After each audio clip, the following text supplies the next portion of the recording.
ভাব এই সময় রাজনৈতিক চাপানোতরের একটি বিশেষ বিষয় হয়ে উঠেছে।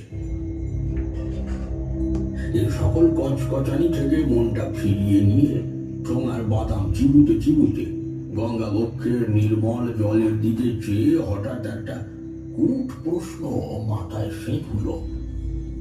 আচ্ছা, যে কোনো প্রাকৃতিক নদ নদী, পুকুর অথবা জলাশয়ের জল ঘটি বাটিতে বন্দি করে রেখে দিলে তাতে পোকা লেগে যায়, কিন্তু গঙ্গার জলে কখনো পোকা ধরে না কেন?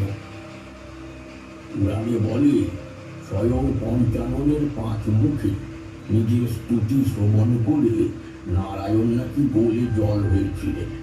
ফলে সেই মহাপবিত্র জল খোদ ব্রহ্মা তার কমণ্ডলুতে ধরে রাখেন যুগ যুগ ধরে। পরে ভাগীরথের সেই বিপুল জলধারাকে মুক্ত করে দেন নদীগুলো।